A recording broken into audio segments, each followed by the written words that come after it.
राशि और संजय की बातचीत काफी गहराई तक जा चुकी थी। दोनों एक कॉफी शॉप में बैठे थे और उनके बीच का माहौल थोड़ा तनावपूर्ण हो गया था।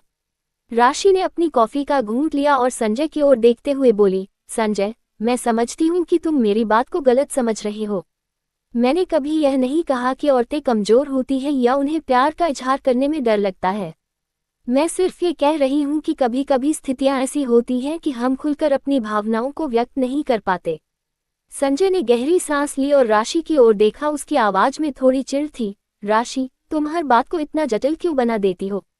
अगर तुम्हें किसी से प्यार है तो उसे बता दो, इसमें इतना सोचने की क्या जरूरत है? राशि ने मुस्कुराते हुए जवाब दिया, संजय, प्यार का इजहार करना इतना आसान नहीं होता, खासकर तब जब तुम्हें डर हो कि सामने वाला तुम्हारी भावनाओं को समझेगा भी या नहीं। मैंने उस लड़के को अपनी आंखों से बहुत कुछ कहने की कोशिश की, लेकिन वह समझ नहीं पाया। शायद वह इतना व्यस्त था कि उसने मेरी भावनाओं को नजरअंदाज कर दिया। संजय ने राशि की बात को गंभीरता से सुना और फिर बोला, राशि, मैं तुम्हारी बात समझता हूँ, लेकिन मैं ये भी मानता हूँ कि अगर तुम्हें किसी से प्यार है तो उसे बताने में देर नहीं करनी चाहिए। जिंदगी बहुत छोटी है और अगर तुम अपनी भावनाओं को दबाकर रखोगी तो बाद में पछताना पड़ सकता है। राशि ने संजय की बात को सुनकर मुस्कुराया और बोली, तुम सही कह रहे हो संजय, शायद मुझे थोड़ा साहस दिखाना चाहिए, लेकिन यह इतना आसान नहीं है।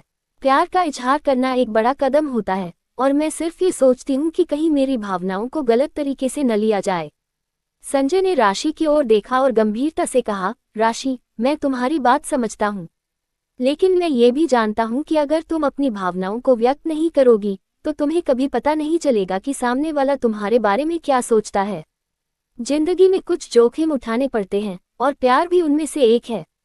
राशि ने संजय की बात को सुनकर गहरी सांस ली और बोली, शायद तुम सही कह रहे हो संजय, मुझे थोड़ा साहस दिखाना चाहिए, लेकिन यह इतना आसान नहीं है। मैं सिर्फ ये चाहती हूँ कि मेरी भावनाओं को सही तरीके से समझा जाए। संजय ने राशि की ओर देखा और मुस्कुराते हुए कहा, राशि, मैं तुम्हारे साथ हूँ। अगर तुम्हें किसी से प्यार है तो उसे बताने में देर नहीं करनी चाहिए। जिंदगी बहुत छोटी है और अगर तुम अपनी भावनाओं को दबाकर रखोगी तो बाद में पछताना पड़ सकता है। राशि ने संजय की बात को सुनकर मुस्कुराया और बोली, तुम सही कह रहे हो संजय, शायद मुझे थोड़ा साहस दिखाना चाहिए, लेकिन यह इतना आसान नहीं है। प्यार का इजहार करना एक बड़ा। राशि और संजय दोनों कॉलेज के सहपाठी थे। उनकी मुलाकात पहली बार कॉलेज के पहले दिन हुई थी, जब राशि ने संजय को किताबें गिराते देखा था। संजय ने उसकी मदद की और उस पल से एक नई दोस्ती की शुरुआत हुई।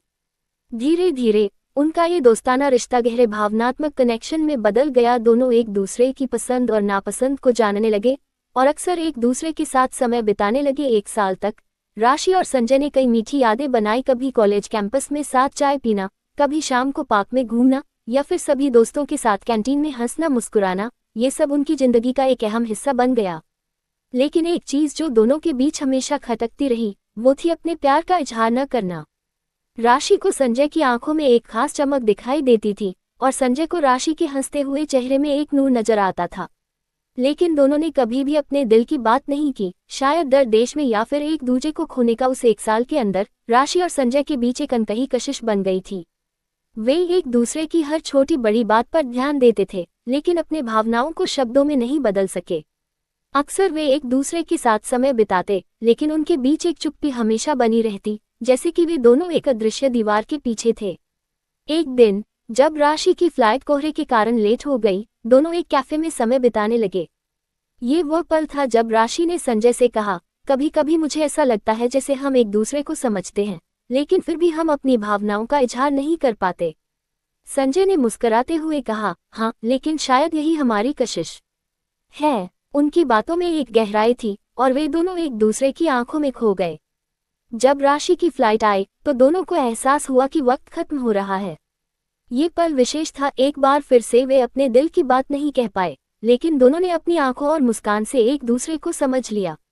उस दिन राशि ने संजय को कहा, जब मैं वापस आऊंगी तो हम इस बारे में बात करेंगे, और संजय ने सिर हिलाकर सहमति जताई। समय बीतता गया और राशि गई, लेकिन उस क्षण की यादें उनके मन में ताज़ा रही। महीनों बाद जब राशि वापस लौटी तो उसने तय किया कि अब उसका संजय से इजहार करने का समय आ गया है। जब राशि कैंपस पहुंची तो उसने देखा संजय उसी पुराने कैफे में बैठा है। उसने अपने दिल की सारी बातों को संजय के सामने रख दिया और संजय ने भी अपनी भावनाओं को व्यक्त किया। उस दिन उन्होंने अपने पहले प्यार की कशिश को समझा और उसे जिंदा रखा। एक खूबसूरत सुबह थी जब सुमिता ने तय किया कि वो छुट्टियों में अपने बच्चों के लिए कुछ खास सामान खरीदेगी। सुमिता को पता था कि उसके बच्चे चॉकलेट के कितने दीवाने हैं, इसलिए उसने अपने दिन की शुरुआत ड्यूटी फ्री स्टोर की ओर बढ़ने से की, जहां उसे चॉकलेट्स और एक अच्छी विस्की खरीदनी थी। ड्यूटी फ्री स्टोर का माहौल हमेशा खास होता है। वहां फैशनेबल सामान से लेकर अनोखे स्वाद की चीजें तक मिलती थी। सुमिता दुकान में दाखिल हुई और उसकी आंखें अलग अलग ब्रांड की चॉकलेट्स और विस्की पर घूमने लगी। उसने सोचा, कैसे बच्चों के लिए चॉकलेट्स भी खरीद लूंगी। यही सोचकर उसके कदम तेजी से उस सेक्शन की तरफ बढ़ गए। चॉकलेट्स की शेल्फ पर पहुंचते ही उसने नीले रंग के एक बेहद आकर्षक पैकेज को देखा। यह उसके बच्चों की पसंदीदा चॉकलेट थी। उसने उसे उठाया, लेकिन तभी उसके हाथ में एक और हाथ आ लगा। सुमिता ने देखा कि हाथ एक पुरुष का था, जो नीले रंग के ब्लेजर पहने हुए था। इस हैंडसेट के साथ साथ सुमिता ने उस शख्स को देखा। वह एक स्मार्ट, आकर्षक व्यक्ति था, जिसकी आंखों में दयालुता और मुस्कान थी। उसने जल्दी से माफी मांगी और कहा, मुझे लगा कि मैं यहाँ अकेला हूँ। सुमिता ने मुस्कुराते हुए कहा, कोई बात नहीं, मैं बस अपने बच्चों के लिए चॉकलेट्स खरीद रही थी। वे दोनों थोड़ी देर तक चॉकलेट्स के बारे में बात करने लगे। वह पुरुष, जिसका नाम राज था, ने बताया कि वह भी अपनी बहन के लिए कुछ विशेष चीजें खरीदने आया है। सुमिता ने उसे बताया कि उसके बच्चे चॉकलेट्स के अलावा कुछ और नहीं चाहते। राज ने चॉकलेट्स के अलग अलग ब्रांड्स और उनके स्वादों के बारे में जानकारी साझा की। उन्होंने साथ साथ कुछ चॉकलेट्स चखी और हंसते हुए एक दूसरे की पसंद को साझा किया। यह एक मजेदार अनुभव था और सुमिता को राज की सज्जनता और जानकारी ने खास प्रभावित किया। जब वे दोनों चॉकलेट्स और विस्की खरीदने में व्यस्त थे, तब दोनों ने विचार किया कि क्यों न अपने परिवारों के लिए एक दूसरे के साथ कुछ और समय बिताया जाए। उन्होंने पास के कैफे में बैठकर चाय पीने और अपने परिवारों की कहानियों को साझा करने का निर्णय लिया। कैफे में बैठते हुए उन्होंने अपनी जिंदगी की विभिन्न मूर्तियों को साझा किया। सुमिता ने बताया कि कैसे उसने बच्चों का ध्यान रखते हुए अपने करियर को जारी रखा। राज ने अपनी बहन की पढ़ाई के लिए समर्पण की कहानी सुनाई। बातचीत के इस अद्भुत अनुभव ने उनकी सोच और अनुभव को साझा किया। सुमिता को ऐसा लगा कि वह एक नए दोस्त से मिली है और राज को भी लगा कि उसने किसी खास इंसान से बात की है। अंत में उन्होंने एक अच्छे दोस्ती के रिश्ते की शुरुआत की और साथ में सालों साल कुआरा रहते हुए अपने जीवन के छोटे छोटे सुखों को याद करने का निर्णय लिया। और इस तरह एक साधारण खरीदारी ने सुमिता और राज को एक नई दिशा दी। वे दोनों जानते थे कि जीवन में छोटी छोटी मुलाकातें कभी कभी सबसे अनमोल दोस्ती की शुरुआत कर सकती हैं। इस प्रकार सुमिता ने न केवल अपने बच्चों के लिए चॉकलेट्स और विस्की खरीदी, बल्कि जीवन में एक नए दोस्त की भी कमाई की। ओह, आई एम सॉरी, आप ले लीजिए, राशि ने नम्र स्वर में कहा, जबकि उसके हाथ में एक कॉफी का कप था। वह कॉफी शॉप में खड़ी थी और संजय उसके सामने बैठा हुआ था। नहीं नहीं, आप ही ले ले, संजय ने मुस्कुराते हुए कहा, जबकि उसकी नजरें राशि की ओर थीं। दोनों के बीच एक अजीब सी खामोशी छा गई और फिर अचानक दोनों ही चौंक पड़े। राशि और संजय दोनों ही कॉलेज के दोस्त थे, लेकिन पिछले कुछ महीनों से उनके बीच कुछ अलग सा हो रहा था। वे एक दूसरे के करीब आ रहे थे, लेकिन किसी ने भी इस बारे में कुछ कहने की हिम्मत नहीं की थी। आज कॉफी शॉप में उनकी मुलाकात एक संयोग थी, लेकिन उन्हें लगा कि यह किसी भाग्य का संकेत हो सकता है। राशि ने संजय की ओर देखा और उसकी आंखों में कुछ ढूंढने की कोशिश की। उसने महसूस किया कि संजय भी उसी तरह से उसे देख रहा था। तुम्हें कॉफी पसंद है ना? राशि ने पूछा, जबकि उसके हाथ से कॉफी का कप हिल रहा था। हाँ, लेकिन तुम्हें भी तो पसंद है, संजय ने जवाब दिया। दोनों के बीच फिर से खामोशी छा गई। राशि ने सोचा कि क्या ये सही समय है कि वह अपने मन की बात कह दे। उसने गहरी सांस ली और बोली, संजय, मैं तुमसे कुछ कहना चाहती हूँ। संजय ने उसकी ओर देखा और मुस्कुराया, कहो, मैं सुन रहा हूँ। राशि ने अपनी आंखें नीची कर ली और धीरे से कहा, मैं तुम्हारे बारे में बहुत सोचती हूँ। तुम्हारे बिना मेरा दिन अधूरा लगता है। संजय ने उसकी बात सुनी और उसकी आंखों में चमक आ गई। उसने राशि का हाथ पकड़ा और कहा, राशि, मैं भी तुम्हारे बारे में बहुत सोचता हूँ। तुम मेरी जिंदगी का अहम हिस्सा हो। दोनों के बीच की खामोशी अब खुशी में बदल गई थी। उन्होंने एक दूसरे को गले लगाया और महसूस किया कि उनकी दोस्ती अब कुछ और गहरी हो गई है। कॉफी शॉप में बैठे हुए उन्हें लगा कि यह उनकी जिंदगी का सबसे खूबसूरत पल है। राशि और संजय की मुलाकात एयरपोर्ट पर अचानक हो गई थी। दोनों एक दूसरे को देखकर आश्चर्यचकित रह गए और एक साथ बोले, अरे तुम यहाँ। विद्यार्थी जीवन में दोनों ही सबसे अच्छे दोस्त थे, लेकिन कॉलेज खत्म होने के बाद दोनों की राहें अलग हो गई थी। एयरपोर्ट का वो कोना जो कुछ पलों पहले तक सूना था, अब उनके कह-कहों, चुटकुलों और पुरानी यादों से भर गया। उन्होंने पहले उन दिनों की बात की जब वे दोनों पढ़ाई के साथ साथ कॉलेज फेस्टिवल्स में जोश के साथ हिस्सा लिया करते थे। संजय ने याद किया कि कैसे वे दोनों इकट्ठा होकर लाइब्रेरी में पढ़ाई करते थे और परीक्षा के दौरान एक दूसरे की मदद किया करते थे। राशि ने हंसते हुए कहा, याद है वह दिन जब हम दोनों क्लास के लिए लेट हो गए थे और प्रोफेसर ने हमें क्लास से बाहर ही खड़ा किया था। संजय ठहाका मारकर हंसा और बोला, हाँ, और हम दोनों ही बहाना बनाने में इतने माहिर हो गए थे कि किसी भी मुश्किल से बेबाकी से निकल जाते थे। बातें करते करते उन्होंने एक कॉफी शॉप में बैठने का फैसला किया। वहां दोनों ने अपनी वर्तमान जिंदगी की बातें साझा की। राशि अब एक सफल सॉफ्टवेयर इंजीनियर थी और संजय एक मशहूर लेखक बन गया था। दोनों ने अपनी अपनी उपलब्धियों और जीवन के उतार चढ़ाव साझा किए। उनकी बातचीत से यह साफ था कि भले ही समय ने उन्हें बदला हो, उनकी दोस्ती आज भी उतनी ही खास और मजबूत थी। वे दोनों इस नए सहयोग पर खुश थे और इस बात का वादा किया कि अब वे एक दूसरे से संपर्क में रहेंगे। एयरपोर्ट की वह मुलाकात उनके जीवन में फिर से एक नया एहसास ले आई थी, जैसे कि वे फिर से विद्यार्थी जीवन में लौट आए हों, जहां कस्में वादे और हंसी ठिठोली का दौर कभी खत्म नहीं होता। वहां की भागती दौड़ती जिंदगी में कुछ पल ऐसे भी होते हैं जो हमेशा दिल में बस जाते हैं। ये कहानी राशि की है, एक साधारण सी लड़की जिसकी कुछ असाधारण यादें समय के साथ जुड़ गईं, और उन्हीं में से एक याद आज उसके ज़हन में ताज़ा हो गई। उस दिन राशि समुद्र किनारे अकेले बैठी थी। समंदर की लहरें धीरे धीरे किनारे से टकरा रही थीं और हवा में नमी के साथ एक अजीब सी सुकून भरी खामोशी थी।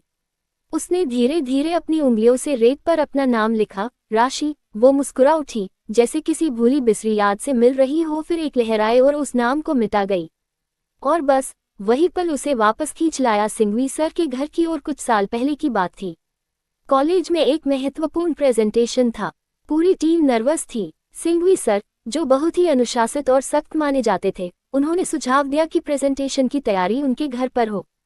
पहले तो सब सहम गए, लेकिन सर का एक ही कहना काफी था और शाम को पूरी टीम उनके घर पहुंच गई। राशि के लिए ये एक नया अनुभव था। सर का घर बहुत ही व्यवस्थित और शांत था, किताबों से भरा और हर चीज समय के अनुसार। सर ने सभी को चाय दी और फिर बोला, अब बारी बारी से प्रिंट आउट निकालो। उस समय सभी के पास लैपटॉप था, लेकिन प्रिंटर चलाना सबको नहीं आता था। राशि ने झिझकते हुए पहला प्रिंट आउट निकाला, फिर सर ने उसकी तारीफ की और देखते ही देखते राशि ने सभी के लिए प्रिंट आउट निकालना शुरू कर दिया। उस दिन उसे पहली बार लगा कि किसी काम की तारीफ मिलना कितना अच्छा लगता है। वो शाम सर की बातों में छुपी सादगी, टीम के साथ बिताया गया समय, सब कुछ जैसे समुद्र की लहरों में कहीं बह गया था। लेकिन आज उस शांत दोपहर में रेत पर बैठकर जब उसने अपना नाम लिखा और मिटते देखा, तो वह सब कुछ फिर से सामने आ गया। कैसे कुछ लम्हे ऐसे होते हैं जो कभी पूरी तरह मिटते नहीं, जैसे रेत में लिखा नाम भले ही लहरों से मिट जाए, पर उसकी छाप दिल में रह जाती है। वह उठी, एक बार फिर से मुस्कुराए और वापस चल दी बंबई की तेज रफ्तार जिंदगी में। वो एक शांत पल, एक यादगार शाम की तरह हमेशा के लिए उसकी जिंदगी में दर्ज हो गया। राशि हमेशा से संगीत की दीवानी रही थी। सितार उसके जीवन की सांस बन चुका था। उसके हर दिन की शुरुआत रियाज से होती और हर रात वो सितार की मीठी रगों पर अपनी उंगलियों की थकावट उतारती। पर आजकल उसकी धुनें सिर्फ संगीत के लिए नहीं थी। इन दिनों वो अक्सर संजय की फरमाइश पर कोई न कोई धुन छेड़ती थी। संजय उसका कॉलेज का साथी, उसका सबसे अच्छा दोस्त, और शायद उससे भी कुछ ज्यादा। संजय को क्लासिकल संगीत उतना नहीं भाता था, पर राशि की बजाई हुई धुनें उसे खींच लाती थी। वो अक्सर कोई पुरानी फिल्मी धुन मांगता और राशि उसे सितार पर ढाल देती। घंटों की मेहनत, उंगलियों में छाले, फिर भी उसके चेहरे पर एक सुकून, एक चमक। एक शाम संजय आया और कहा, आज वो तेरे बिना जिंदगी से कोई वाला बजाओ ना। राशि मुस्कुराई, सितार उठाया और शुरू हो गई। धुन इतनी भावुक थी कि संजय कुछ पल को खो गया। जब उसकी नजर राशि की उंगलियों पर पड़ी, वहां से खून रिस रहा था। छोटे छोटे कट, कुछ जगहों पर तो चमड़ी तक उधड़ गई थी।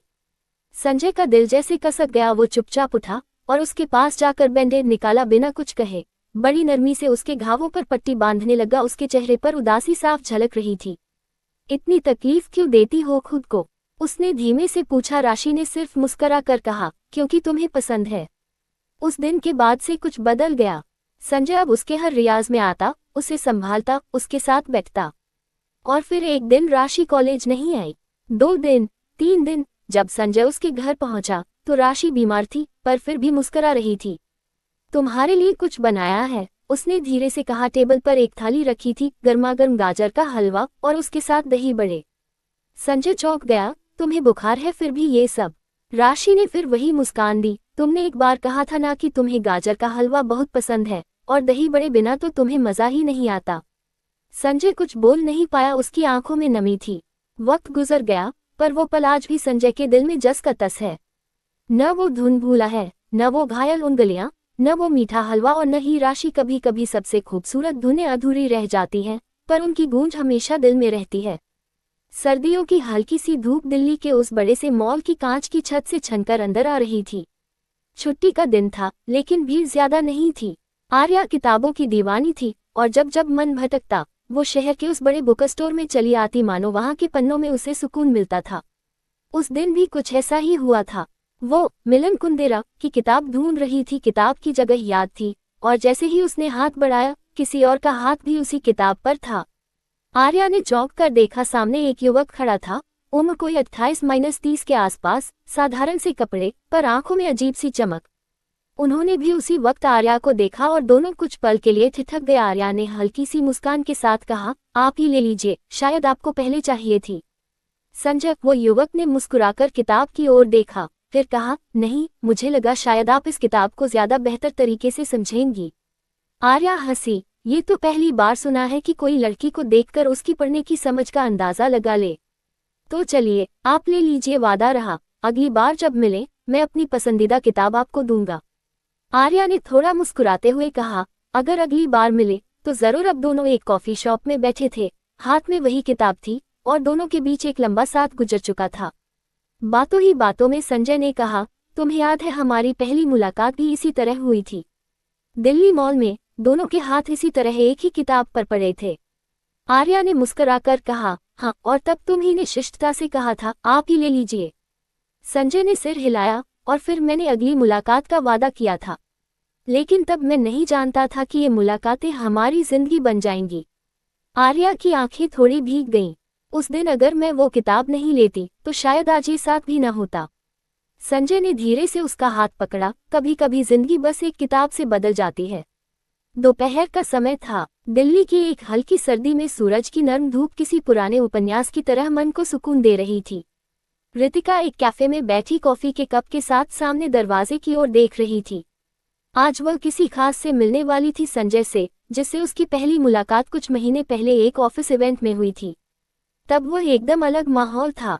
ऑफिस की हल्की रौनक, लोगों की बातचीत, और उनके बीच खड़ी थी रितिका, सिंपल मगर बेहद ग्रेसफुल। नीली सिल्क की साड़ी में, बालों में हल्का सा जुड़ा, और बात करने का इतना सौम्य तरीका कि हर कोई उसकी ओर खींचता चला जा रहा था। संजय भी उसी भीड़ में था, लेकिन रितिका को देखते ही उसका ध्यान बस उसी पर टिक गया। कार्यक्रम खत्म होने के बाद संजय ने खुद ही पहल की थी बातचीत की। वह बोला था, मुझे तो पहली ही मुलाकात में तुम बहुत अच्छी लगी थी। तुम्हारा ड्रेस सेंस, बातचीत का ढंग सच में अद्भुत था। रितिका थोड़ी हंसी थी उस वक्त, पर उसकी आंखों ने माना था कि ये बात दिल से कही गई है। आज वही संजय फिर से सामने आने वाला था। जब वो कैफे में दाखिल हुआ तो उसके चेहरे पर वही आत्मविश्वास था, लेकिन आंखों में थोड़ी झिझक भी, जैसे किसी अधूरी कहानी को फिर से शुरू करने का डर हो। रितिका, तुम अब भी वैसी ही लगती हो, उसने कुर्सी खींचते हुए कहा, बस कुछ ज्यादा सजीव, शायद वक्त ने और निखार दिया है। रितिका मुस्कुराई, और तुम अब भी तारीफ करना नहीं भूले। दोनों ने कॉफी ऑर्डर की और बातों का सिलसिला शुरू हुआ। संजय ने बताया कैसे उस दिन के बाद वह कई बार सोचता रहा कि रितिका से दोबारा मिले, लेकिन संकोचवश रुका रहा। रितिका ने भी स्वीकार किया कि वह मुलाकात उसके लिए भी कुछ खास थी। धीरे धीरे बातें गहराने लगी, करियर की बातें, जीवन की उलझनें, और सपनों की उड़ान। संजय ने एक बात दोबारा दोहराई, इस बार और भी गहराई से, रितिका, उस पहली मुलाकात में जो आकर्षण था वो बस बाहरी नहीं था। तुम्हारी सादगी और आत्मविश्वास दोनों ने मुझे बहुत प्रभावित किया था, और आज जब फिर मिला हूं तो समझ आया कि कभी कभी दिल जो पहली बार कहता है वही सच होता है। रितिका के होठों पर हल्की मुस्कान थी।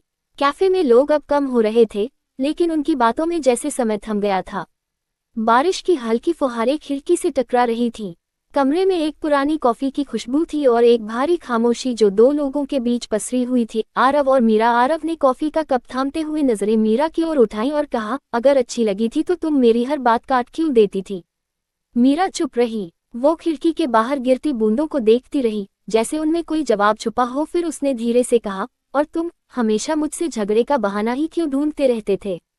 ये सवाल सिर्फ सवाल नहीं थे, ये उन अनगिनत सालों की परतें थीं जो उन्होंने एक दूसरे के साथ बिताई थी, प्यार में, तकरार में, उलझनों में। 5 साल पहले कॉलेज का पहला दिन था। मीरा एक तेज, आत्मविश्वासी लड़की थी जो अपनी बात बेझिझक कहने में यकीन रखती थी। वहीं आरव थोड़ा शांत, सोचने विचारने वाला लड़का था। पहले ही सेमेस्टर में उनकी बहस शुरू हो गई किसी साहित्यिक विषय पर। मीरा की बातों में तर्क था, पर आरव की बातों में गहराई। दोनों को लगा ये तो बहुत जिद्दी है। पर धीरे धीरे ये तकरारें बातचीत में बदलने लगी, और बातचीत एक अजीब सी चाहत में। दूसरा साल, अब वे दोनों अक्सर एक साथ दिखने लगे थे।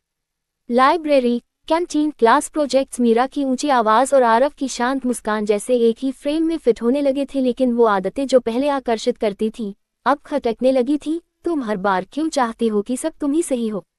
क्योंकि मैं गलत नहीं हूँ। सिर्फ तुम नहीं सोचती, मैं भी सोचता हूँ। और फिर वही तकरार छोटी छोटी बातों पर। तीसरा साल, आरव को अब मीरा की बात काटना आदत सी हो गई थी। वो महसूस नहीं करता था, पर मीरा हर बार थोड़ी और चुप हो जाती थी।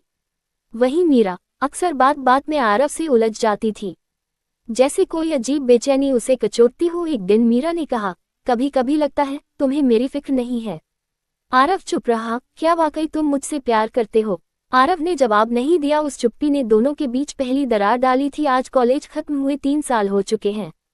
वे दो अलग शहरों में, अलग जिंदगियों में हैं, लेकिन आज संयोग से या शायद नियति से दोनों एक ही शहर में थे। एक पुराना दोस्त मिलवाने के बहाने उन्हें फिर आमने सामने कर दिया। चाय की टेबल पर खामोशी के बीच वही सवाल उठे, अगर अच्छी लगी थी तो मेरी हर बात काट क्यों देते थे? क्योंकि तुम्हारी बातें मुझे बदल देती थीं, और मैं डरता था खुद को खो देने से। और तुम हमेशा मुझसे झगड़े का बहाना क्यों ढूंढती रहती थी?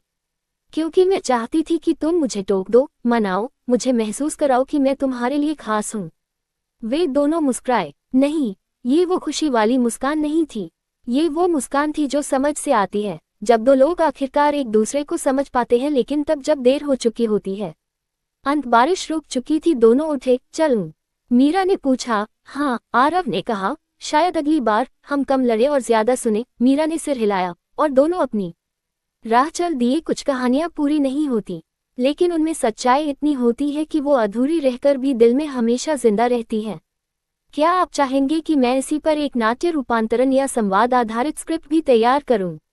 रेलवे स्टेशन पर भीड़ थी, चहल पहल थी, और कुछ रुकते हुए पल भी थे, ठीक वैसे ही जैसे आरव और इरा के बीच 5 साल बाद दोनों आमने सामने खड़े थे। वक्त ने बहुत कुछ बदल दिया था। बालों में हल्की सफेदी, आंखों में थोड़ी थकान, पर इरा की मुस्कान वही थी, और आरव की खामोशी भी। इरा ने मुस्कुराते हुए कहा, हे ईश्वर, तुम अभी तक वैसे ही भोले भंडारी हो। बीते हुए दिन कॉलेज का आखिरी साल था। इरा और आरव दोनों अच्छे दोस्त थे, बल्कि सबसे अच्छे।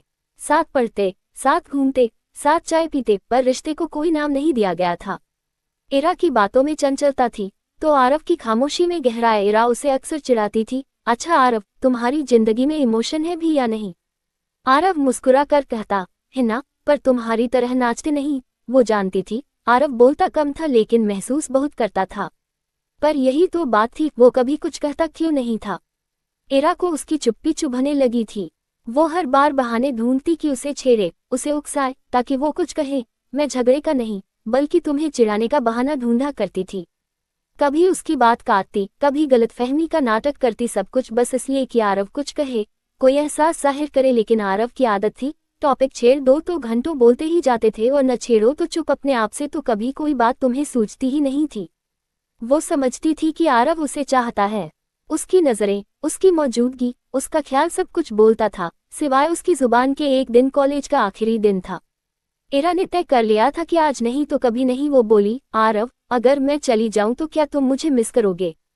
आरव चुप रहा। इरा मुस्कुराई, पर वो मुस्कान काम रही थी। कुछ बातें हैं जो तुम्हें कहनी चाहिए थी, कभी कही ही नहीं तुमने। और वो चली गई बिना पलटे। 5 साल बाद अब इरा की नौकरी दिल्ली में है, और आरव की मुंबई में। दोनों की जिंदगी अपने अपने रास्ते पर चल रही थी। लेकिन उस दिन स्टेशन पर इरा अपने काम से लौट रही थी, और संयोग से वही आरव सामने खड़ा था। आरव के हाथ में वही पुरानी डायरी थी, जिसे इरा ने कभी उसे गिफ्ट की थी। इरा हंसी, अब भी लिखते हो उसमें? आरव ने धीरे से कहा, हाँ, पर अब वो बातें भी लिखता हूँ जो कभी तुमसे कह नहीं सका। इरा कुछ पल चुप रही, फिर मुस्कराकर बोली, मेरी लाख कोशिशों के बावजूद भी कुछ बातें जो तुम्हें कहनी चाहिए थी कभी कही ही नहीं तुमने। आरव ने पहली बार बिना रुके उसकी आंखों में देखा और कहा, तो आज कह देता हूँ इरा, मैं तुम्हें तब भी चाहता था, आज भी चाहता हूँ। बस कहने से डरता रहा कि कहीं खो न दूं तुम्हें। इरा की आंखें भर आईं। पगले, वो हंसी, कभी कभी जो कहा नहीं जाता वो सबसे ज्यादा सुना जाता है, मगर फिर भी कहना जरूरी होता है। अंत ट्रेन का हॉर्न बजा। इरा को जाना था। वो मुड़ी, फिर रुकी। आप जब भी कुछ महसूस हो कह देना, सब कुछ लिखा नहीं जाता, कुछ सुनाया भी जाता है। आरव ने सिर हिलाया और पहली बार मुस्कुराते हुए कहा, अब की बार चुप नहीं रहूंगा। ट्रेन चली गई, पर इरा की बातों की गूंज स्टेशन पर रह गई। कुछ बातें देर से समझ में आती हैं, लेकिन जब आती है बहुत कुछ बदल देती हैं। अगर आप चाहें तो मैं इसी कहानी पर एक लघु फिल्म की स्क्रिप्ट या एक डायरी शैली में पत्रों का आदान प्रदान भी तैयार कर सकता हूं। बताएं आपको किस रूप में चाहिए। बहुत है पूरी कहानी सुनाओगे, लेकिन सबसे पहले आपसे निवेदन है कि हमारे चैनल को सब्सक्राइब जरूर करें, क्योंकि घंटे लग जाते हैं वीडियो को बनाने के लिए, आप प्यारे दोस्तों के लिए ही तो प्लीज।